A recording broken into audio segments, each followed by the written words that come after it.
গাজায় আবারও রক্ত ঝরল। ইসরায়েলের অভিযানে মঙ্গলবার ২৪ ঘণ্টায় নিহত ৩৩ আর আহত হয়েছেন ১৩৪ জন। ধ্বংসস্তূপে চাপা পড়ে থাকা মানুষের আর্তচিৎকার যেন থামছেই না।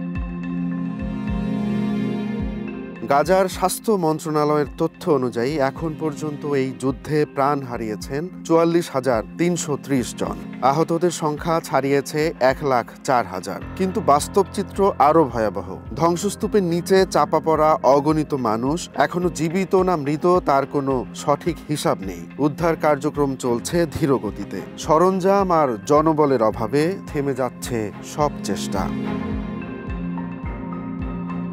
এই রক্তপাতের শুরু ২০২৩ সালের অক্টোবরে। সেদিন হামাসের যোদ্ধারা ইসরায়েলে ঢুকে চালায় ভয়াবহ হামলা। প্রাণ হারান ১,২০০ মানুষ। ২৪২ জনকে জিম্মি করে গাজায় নিয়ে যান তারা। সেই থেকে শুরু হয় ইসরায়েলের প্রতিশোধের অভিযান। প্রতিদিন বোমা, ক্ষেপণাস্ত্র আর গোলার আঘাতে গাজা পরিণত হয়েছে ধ্বংসস্তূপে।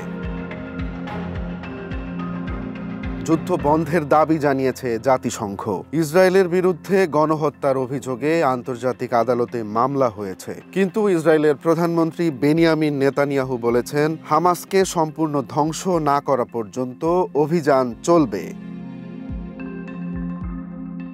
গাজার মানুষ এখন শুধুই বাঁচার লড়াই করছে। গাজার শিশুর ধুলোমাখা মুখ আর চোখে মুখে আতঙ্ক যেন যুদ্ধের ভয়াবহতা তুলে ধরে। ধ্বংসস্তূপের নিচে চাপা পড়া মায়েদের আর্তনাদ, শিশুদের কান্না, সবকিছু মিলে গাজার মানুষ যেন এক দুঃস্বপ্নের মধ্যে আছে।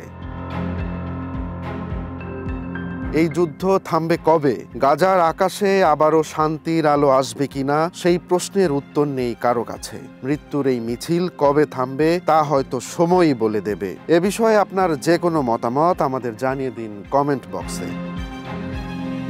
রোমান্স তালুকদার, নয়া দিগন্ত।